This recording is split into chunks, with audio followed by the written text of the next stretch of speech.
E agora, chamar mais uma referência, doutora Elvia Fagundes.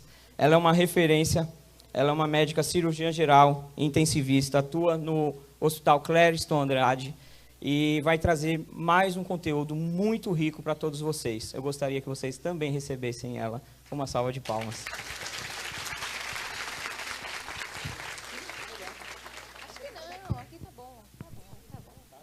Gente, bom dia. Em primeiro lugar, desculpas. Tivemos um problema técnico. Eu sou péssima em tecnologia, diferente do Dr. Lúcio.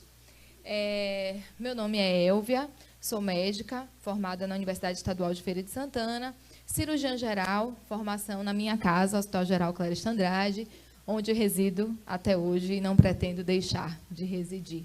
Sou amiga de Fabrício, de longas datas, e me sinto muito honrada, grata pelo convite. Falar de trauma, para mim, é sempre uma felicidade, está entre as coisas que eu mais gosto de fazer, e, portanto, para mim, é muita felicidade estar aqui hoje com vocês. É uma missão muito difícil, tal quanto para Lúcio. É muito difícil tentar resumir o atendimento inicial do politraumatizado em 30 minutos, como ele me pediu, mas a gente vai tentar fazer o possível. Não prometo que eu vou conseguir isso, mas vamos tentar. Primeiro, a gente precisa, para falar de trauma, entender que trauma é uma doença, né? A gente discute muito AVC, infarto, todo mundo sabe o que é um AVC, o que é um infarto, mas a gente, às vezes, não entende que o trauma é uma doença, sim. É uma doença de saúde pública, porque é uma doença que mata muito.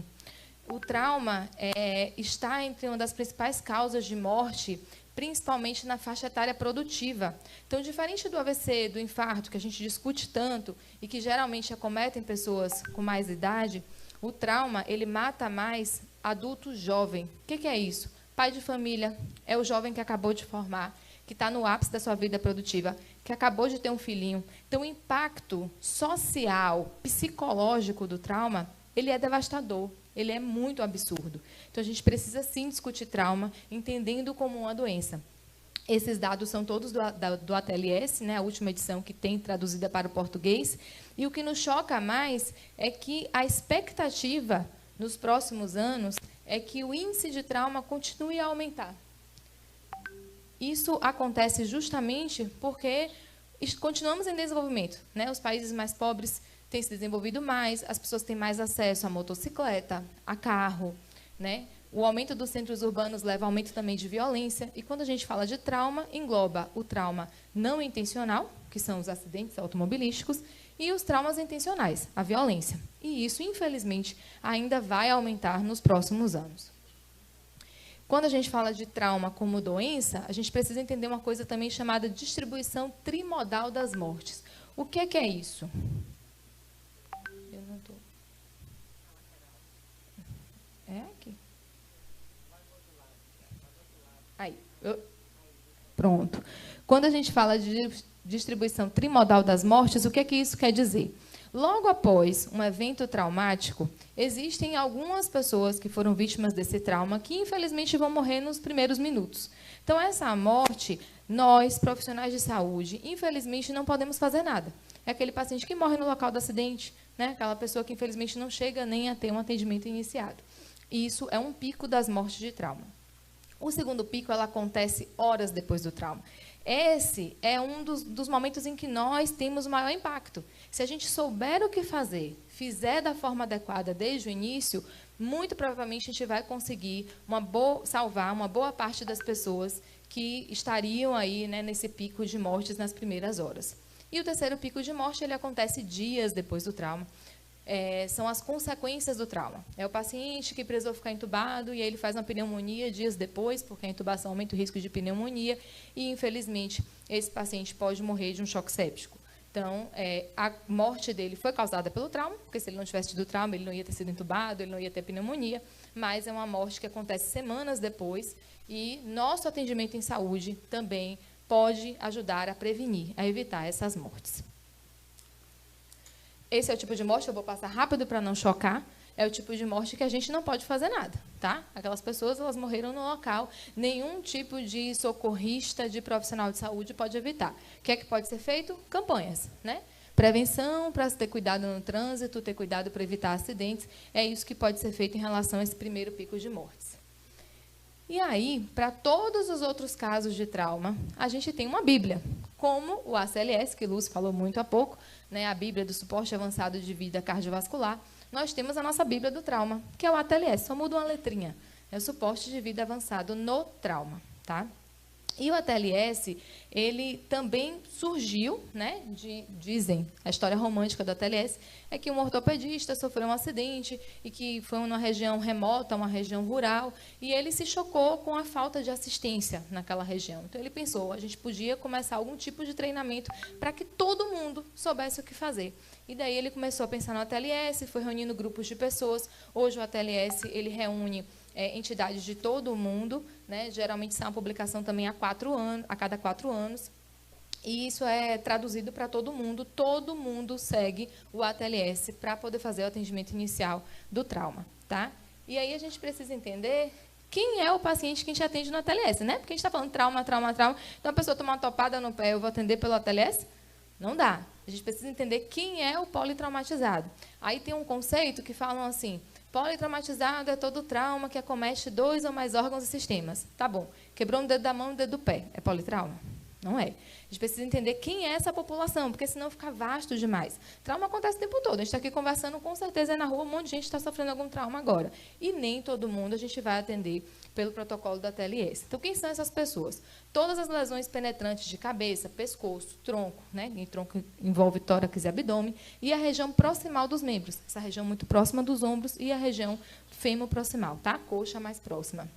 Todo paciente que tiver instabilidade, deformidade na parede torácica. Toda pessoa que tiver 2 ou mais fraturas de ossos longos, então os 2 fêmurs, o fêmur e o húmero. Todo mundo que tiver uma extremidade esmagada, desluvada, essas extremidades a gente está contando a partir do punho para cima, né, para a região proximal, e do tornozelo para cima. Então, o dedinho da mão, o dedinho do pé, não. Mas a mão inteira, o pé inteiro, sim. Esse paciente é um politraumatizado. Fraturas de bacia, sempre. O osso da bacia, gente, é um osso extremamente forte. Se um trauma quebra o osso da bacia, é um trauma de alta energia. Esse paciente tem uma série de riscos associados. Fraturas de crânio, né? Sejam fratura mesmo exposta, com exposição de massa cefálica, seja o afundamento de crânio, a gente sempre vai considerar esse paciente um politraumatizado, e paralisia. A pessoa está conversando com você, tá, não, estou bem, não estou sentindo dor nenhuma, mexe o pé, não mexe. Mexe a outra perna, não mexe. Esse paciente é um politraumatizado, até que se prove o contrário, ele também sofreu um trauma de alta energia. E o mecanismo do trauma. É sempre importante conversar com a vítima, caso ela esteja falando, ou com quem te trouxe a vítima. Normalmente, a gente está falando aqui de um centro de saúde, então a gente vai estar numa unidade fixa e alguém vai trazer esse doente até nós. Então, quem traz o doente, a gente precisa perguntar, o que foi que aconteceu? Como foi esse acidente? Foi uma colisão entre 2 carros? Foi um capotamento? Ele desceu uma ribanceira? Estava em cima de um andaime e caiu? Ah, foi um choque elétrico. Mas foi um choque elétrico que estava no chão e tomou o choque e caiu aqui mesmo, ou ele estava em cima da laje e tomou o choque e caiu lá de cima? Faz toda a diferença. Então, a história conta muito para a gente. Adulto com queda de mais de 6 metros. Pode estar ótimo como for. Atendimento pelo protocolo ATLS. Criança, quedas de mais de 2 a 3 vezes a altura da criança. Acidente de veículo com alto risco. É o quê? Carro que foi muito deformado, sabe? Que afundou muito a lataria do carro, a carroceria. Que teve óbito dentro do veículo. Que a pessoa foi ejetada, projetada, voou longe, né? Caiu longe da cena do acidente. Colisão de carro com veículo menor, tipo moto, bicicleta, pedestre, né, o atropelo. Acidente de moto a mais de 30 km por hora. Eita, 40 km por hora não está em alta velocidade. Mas, infelizmente, no acidente de moto, você não tem nenhum tipo de aparato de proteção. Então, 40 km por hora, se você cai e se choca contra algum objeto fixo, o risco de trauma grave é muito grande. Então, sim, sempre considerar acidente de moto de mais de 30 km por hora como politraumatizado. E é por isso que o correto é atender todo acidente de moto no protocolo ATLS. Sempre. A mesma coisa do ACLS. Se a gente sistematiza, se faz sempre do mesmo jeito, a gente diminui a nossa chance de errar. Idosos, sempre, mesmo que o trauma seja menor, o idoso ele tem um risco maior de complicações. Os pacientes que fazem uso de anticoagulantes, hoje é cada vez mais comum, a gente tem muita medicação nova que é anticoagulante. O diagnóstico de trombose hoje ele é muito mais fácil, mais acessível. Então, a gente tem uma gama de pessoas muito grande usando anticoagulante. E todo mundo que usa anticoagulante tem um risco maior no caso de um acidente. porque a chance de ter um sangramento na cabeça é maior, a chance de ter uma hemorragia que não para de sangrar é maior. Então, sempre tem que perguntar o que é que esse paciente usa de medicação.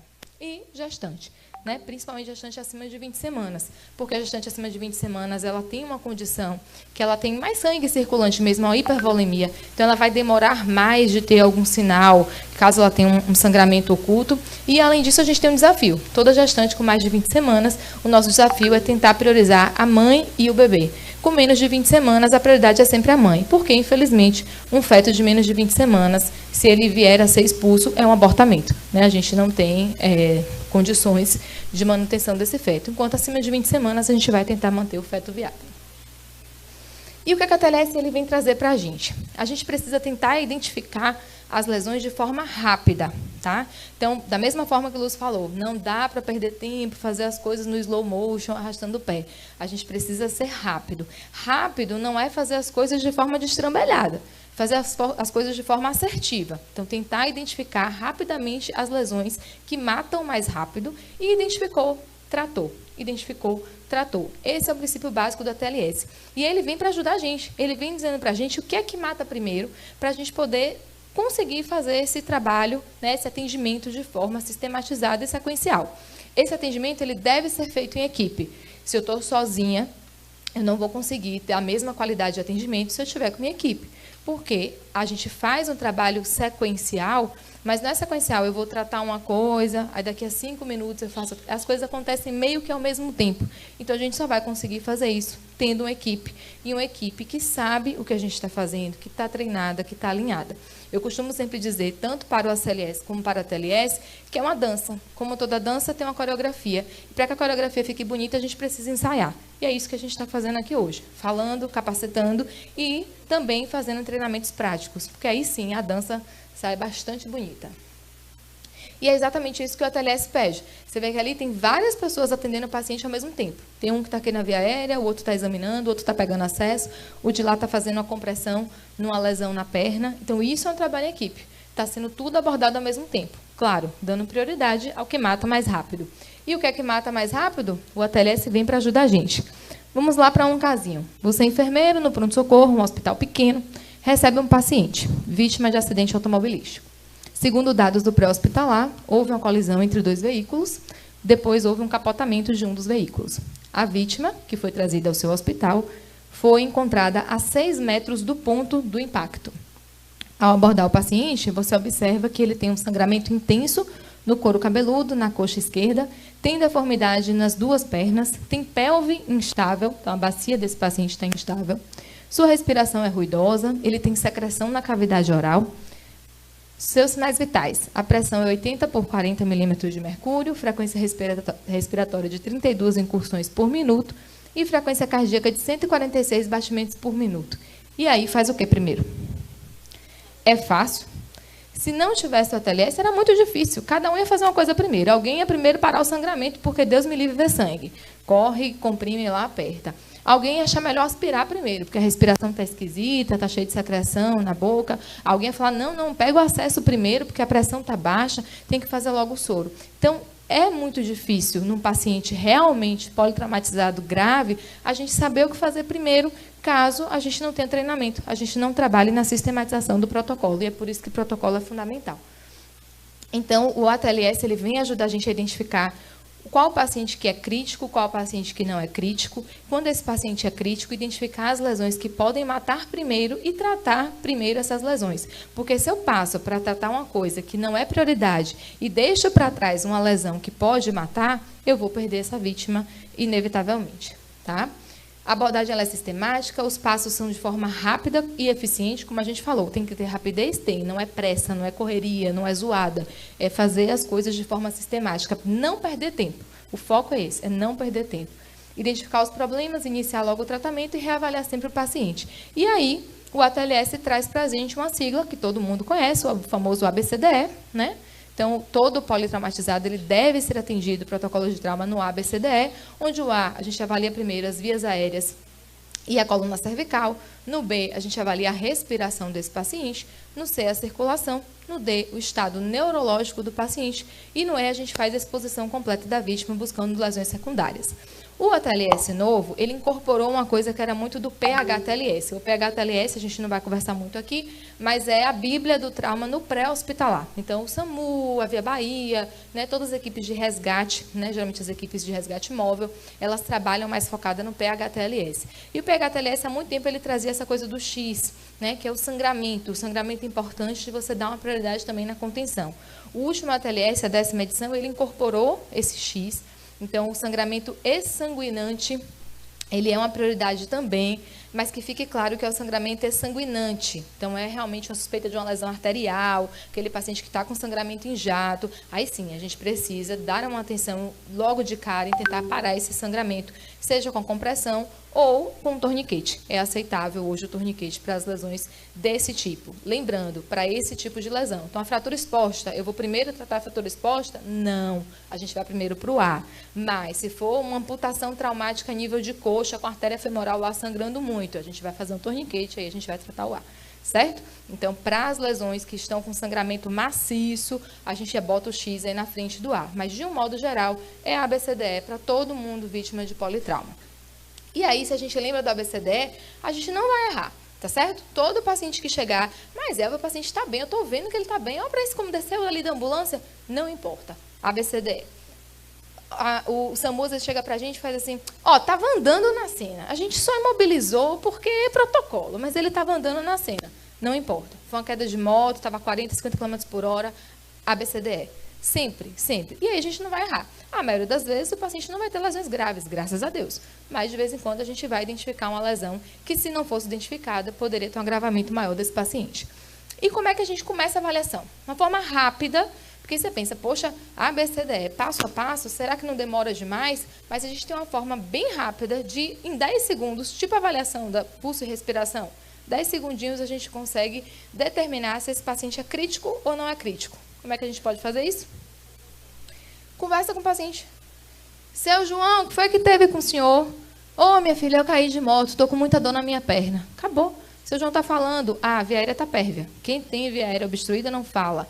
B, está respirando. Se ele consegue falar uma frase inteira, ele está respirando bem, a pessoa tem reserva para falar.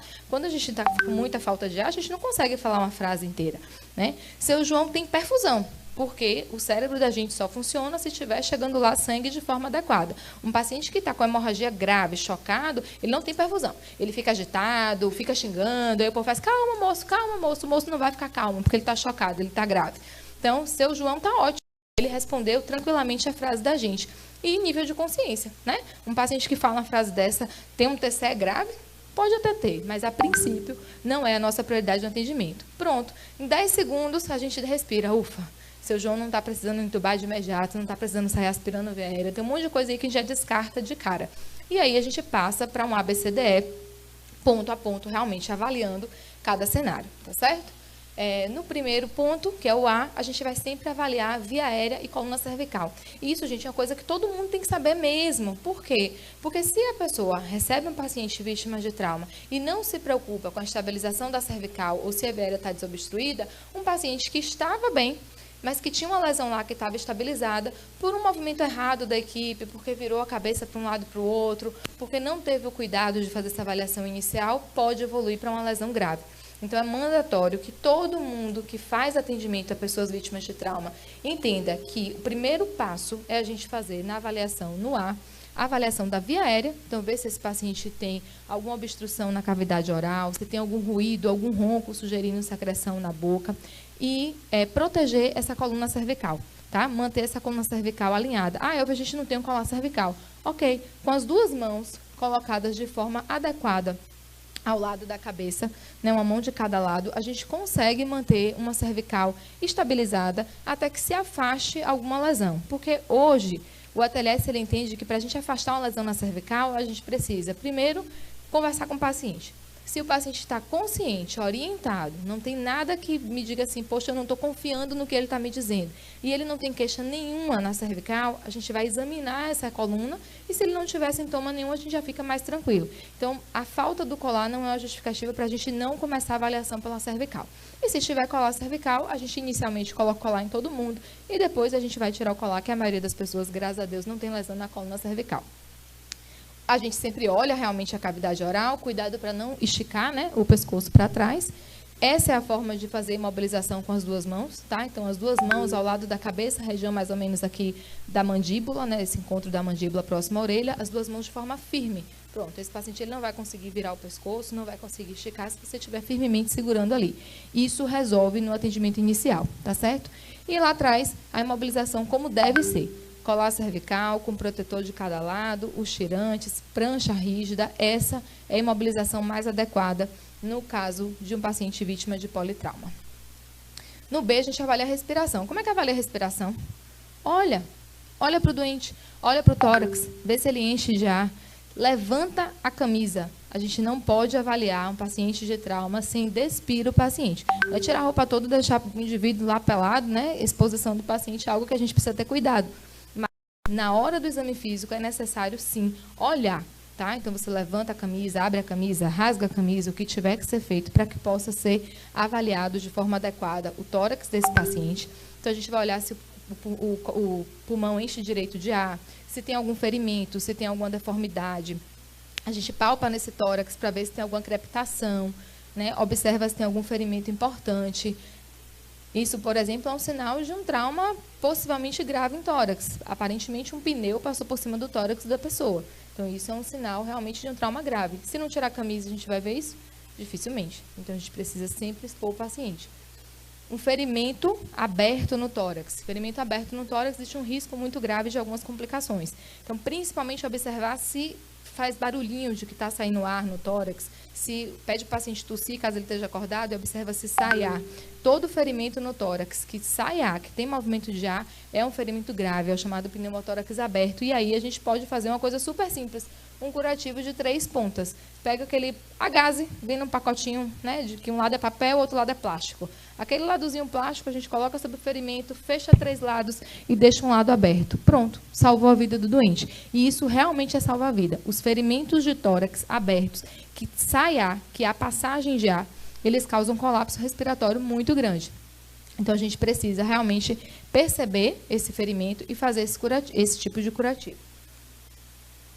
Paciente que faz um pneumotórax hipertensivo, já é um quadro que não é tão fácil de identificar, mas é um paciente com muita falta de ar, ele começa a ter muita dificuldade realmente para respirar, pode começar a ficar cianótico. Esse paciente ele precisa de uma descompressão rápida, e todo mundo também precisa saber identificar o paciente que tem falta de ar grave logo após um trauma, isso é uma prioridade. Esse paciente ele precisa ser logo atendido e ter sua via aérea, né, sua respiração resolvida, senão fatalmente a gente vai perder esse paciente. Só então a gente passa para o C. Então, ó, aquela fratura expostazinha que estava lá com um sangramento moderado, ela só vai ter uma avaliação mais aprofundada a partir daqui. Ainda não é aqui que a gente faz toda a imobilização e curativo, mas no C a gente precisa ver se esse paciente tem pulso, e aí, diferente do ACLS, que checa o pulso na carótida, a gente vai ver o pulso periférico mesmo. Porque uma pessoa que tem pulso aqui, ó, pulso radial, né, esse pulso que é mais comum de todo mundo botar a mão no pulso, uma pessoa que tem esse pulso aqui, ele tem uma pressão arterial sistólica de pelo menos 90. Então, a gente respira, porque a pressão arterial sistólica de 90 tá bom. Pode não ser o ideal, mas tá bom. Para começar um atendimento de trauma, tá bom. O que a gente não quer é uma hipotensão severa, né? Mas aí, se a gente checa o pulso e o pulso está bom, já me dá uma ideia de que esse paciente não tem um choque grave. É claro que pode ser um choque inicial, então ele ainda pode estar evoluindo com outros sintomas de choque. Pode ser um paciente que usa medicações, tipo beta-bloqueador, então o coração pode demorar para acelerar, pode não acelerar, mesmo com perda sanguínea importante. Mas uma forma simples de a gente avaliar é o pulso realmente periférico, pulso radial, não precisa ser necessariamente o pulso central, não. Tá? Outra forma da gente olhar é se o paciente está bem oxigenado. Então, olhar realmente as extremidades, aquele paciente que tem cianose nas extremidades, isso fala a favor do paciente que está evoluindo com um quadro ruim, um quadro de choque. Apertar a pontinha do dedo, uma coisa super simples. Às vezes todo mundo fica preocupado, mas a gente não tem um monitor mais avançado. Aperta a pontinha do dedo. Paciente que tem perfusão reduzida, sabe? É uma coisa que dá para todo mundo aprender a fazer, não precisa de nada demais. É começar a treinar o nosso dedinho. Aperta, solta, rapidinho ele enche de sangue. No doente que está com uma perfusão ruim, que está com choque, que está com perda sanguínea, você aperta e demora de voltar. Aperta e fica um tempão lá branco o tecido até voltar. Esse é um sinal de perfusão ruim e é uma forma muito simples de avaliar um doente. Olha a temperatura da pele. Quem está com perda de sangue, normalmente a pele fica fria. Porque o corpo da gente ele é muito sábio. O tempo todo você está ali, perdendo sangue, está com trauma, e ele está tentando um caminho fisiológico de tentar diminuir sua perda, de tentar manter você vivo por mais tempo. Então, naturalmente, vai ser desviada a circulação para o que é mais importante. Cérebro, coração, pulmão, e vai se deixar de ter uma circulação efetiva na pele, né, no intestino. Então, a gente consegue perceber na pele uma pele mais fria, aquela sudorese fria, né, pegajosa. Então, isso é bem comum também no paciente que está com a circulação ruim. E sempre examinar o abdômen. A principal causa de choque, né, grave, pós-trauma, que a gente não está vendo nenhum sangramento. Você olha para o doente, poxa, não estou vendo sangramento nenhum, e o paciente está lá com a pressão muito baixa, o coração muito acelerado. A principal causa de sangramento escondido é o abdômen. Tá? O abdômen é uma cavidade grande, tem uma capacidade de esconder uma grande quantidade de sangue. Então, é mandatório no C, na avaliação da circulação, o exame físico do abdômen. Como é que examina? Mesmo princípio. Tira a camisa, a roupa, olha, vê se tem alguma marca. Marca de cinto de segurança é sempre uma coisa para chamar a atenção. É uma pessoa que potencialmente tem um risco muito maior de ter uma lesão intraabdominal oculta. E é o paciente que, se a gente não identificar a lesão, fatalmente vai evoluir de forma desfavorável. Como a gente tinha falado antes, né? Se o paciente tem um sangramento ativo, olhou para a perna, está lá sangrando muito, a gente precisa logo conter esse sangramento. E aí, pode ser o caminho ideal é a compressão por sobre o local mesmo do sangramento. Então, você pega a gaze quadrada. Uma coisa que é muito importante, todo mundo gosta muito daquela gaze algodoada, aquela fofinha, né, que tem algodão no meio. Aquela ali é péssimo para sangramento. Ela absorve uma grande quantidade de sangue. E aí o paciente sangra 1 litro para dentro da gaze e você não vê, tá? Então, a gaze que a gente usa para compressão é a gaze quadrada, a gaze comum mesmo, aquela menorzinha. Então, pega um chumaço de gaze quadrada, coloca sobre o lugar que está sangrando e faz compressão manual. Essa é a forma ideal. Ah, Elvia, não tem como, só tem eu e outro colega. A gente vai tentar enfaixar, ok, é uma possibilidade. Não consegue parar o sangramento, pode ser feito torniquete. Se é um sangramento claramente arterial, amputou a perna alta aqui, está sangrando muito, pode lançar mão de cara do torniquete, para evitar que o paciente perca muito sangue e depois, quando você for intervir, já não consegue mais reverter o quadro desse paciente. Lembrar sempre que trauma no abdômen é uma das principais causas de morte evitável, então por isso que a gente sempre tem que avaliar o abdômen.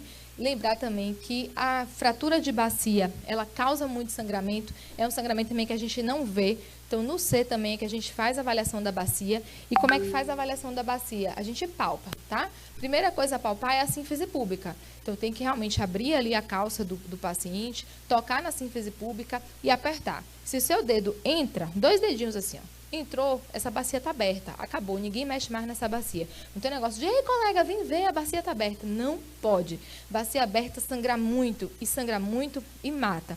Então, identificou que a bacia está aberta, mecanismo de contenção. A gente vai mostrar mais na frente o que a gente pode fazer. Um lençol ajuda a gente a segurar as pontas até que a gente consiga levar esse paciente para um centro de trauma. Palpou a sínfise, tá ok, tá fechadinha. E aí, gente, ó, o que a gente faz para saber se está aberto ou não? No dia a dia, palpa sua mesmo. Ó, não, aqui é normal, tá fechado, pronto. Então, quando eu palpar no paciente e ver que está aberto, eu vou saber identificar, tá certo? Porque a gente fica muito pensando assim, mas eu nunca examinei um paciente com fratura de bacia, como é que eu vou saber se tem ou não tem? Você sabendo normal. Quando você achar algo diferente do normal, você vai se atentar, tá certo? Só depois de palpar a sínfise, caso não tenha uma suspeita de lesão, é que a gente faz a palpação da crista ilíaca, né? Então, esse ossinho do lado aqui. A gente palpa, primeiro o movimento é de jogar para dentro, porque se tiver dor, crepitação, eu não vou fazer o movimento contrário. Se não tiver, a gente faz o movimento contrário, tentando meio que forçar a bacia para fora. Teve dor, crepitou, o paciente gritou, acabou. Até que se prova o contrário, existe fratura de bacia. Toda fratura de bacia é considerado grave, porque, volto a falar, a bacia para ter fratura é um mecanismo de alta energia. E 40% das pessoas que têm fratura de bacia têm outra lesão associada, de baço, de intestino, de bexiga. Então, é um paciente potencialmente grave. Na circulação, o que a gente precisa fazer? Controlar sangramento, manter esse sangue desse paciente circulando, manter perfusão. O que é perfusão? O que a gente falou há pouco, né, na aula de Lúcio? De parada cardiorrespiratória. Quando a gente tem a parada, o sangue para de circular, porque quem faz a circulação, né, quem garante a circulação é o nosso coração, que é uma bomba. Sem o sangue circulando, não chega oxigênio nas células, tudo para de funcionar, ok? No sangramento é o mesmo princípio. A bomba está funcionando, mas se não tiver sangue, vai chegar sangue? Não vai chegar. Então, além de parar o sangramento para você garantir o mínimo de reserva de sangue, a gente precisa tentar manter uma circulação sanguínea adequada.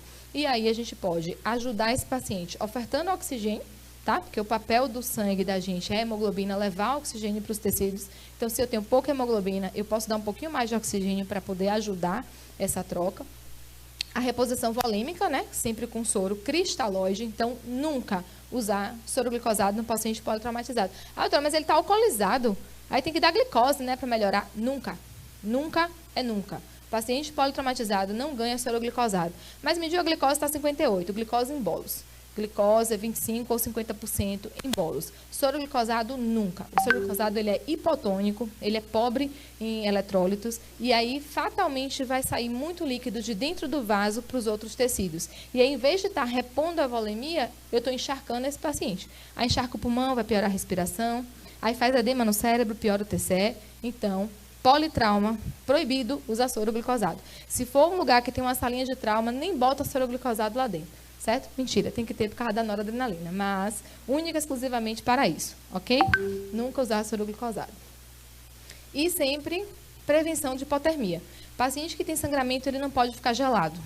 Pessoa que tem temperatura muito baixa e está sangrando, ele vai sangrar mais, tá? A gente precisa manter uma temperatura adequada, que é a temperatura normal do corpo da gente. Então, por isso que a gente fala, não pode só tirar a roupa do deixar ele despido. Tirou a roupa, tem que cobrir. Cobertor, manta térmica, o que tiver. Só não pode deixar a pessoa lá tilitando de frio, porque se a temperatura cair muito, ele vai sangrar mais. E para repor volume, antigamente, não corre, pega 2 acessos, acesso no olho. Hoje o ATLS fala que basta um acesso com gelco calibroso, um gelco mínimo 18. E a gente vai fazer infusão. Por quê? Porque antigamente falava que a gente tinha que repor pelo menos 2 litros de sangue, 2 litros de soro de forma imediata. Hoje, o ATLS entende que isso não é bom. Quando eu faço muito soro de forma rápida, primeiro, a gente faz uma diluição no sangue.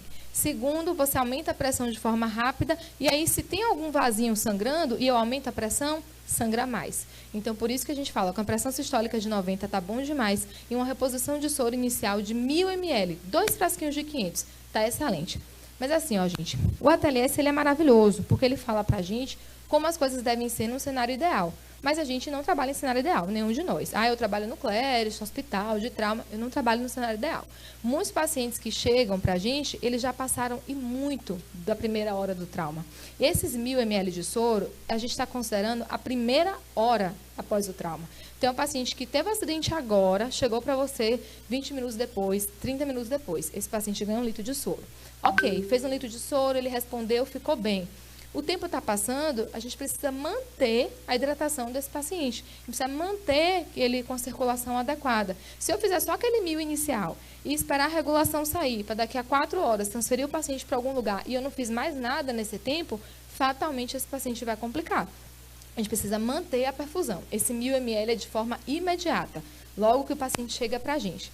E sempre atento aos pacientes que não toleram muito soro. Então, é o idosinho de 90 anos que caiu dentro de casa, tem uma fratura de fêmur, precisa repor? Precisa repor. Ele tolera 1 litro de vez? Ele não tolera, o coraçãozinho dele não aguenta. Então, a gente tem que ter cuidado com os casos, as populações especiais. Mas, regra geral, adulto jovem, muito jovem. Então, a maioria das vidas vai receber bem 1 litro de soro de forma imediata. Ó, um acesso só, corre 500, terminou, corre mais 500. Sempre soro fisiológico ou ringa lactato. Ah, eu vi um dos dois é melhor? Não, os dois são muito bons.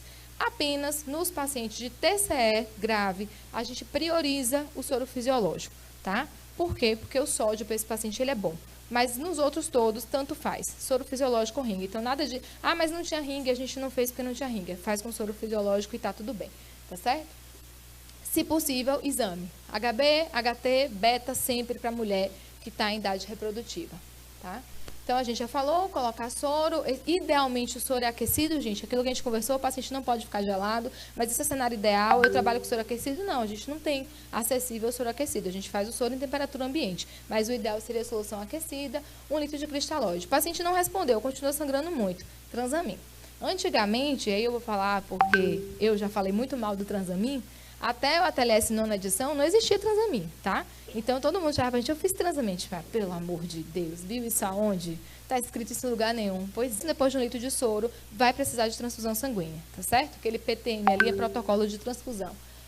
E aí a gente passa, só depois disso, ó, tanto de coisa que a gente já fez, é que a gente vai pro D. Mas isso é rápido, viu? É fazendo as coisas ali de forma bem rápida mesmo. No D é que a gente vai avaliar. Primeiro, se a pessoa fala. Se ela fala com a gente, se ela conversa com a gente, ela tem nível de consciência bom. Se ela não fala, não responde nada, a gente vai fazer todos os testes que tem que ser feitos.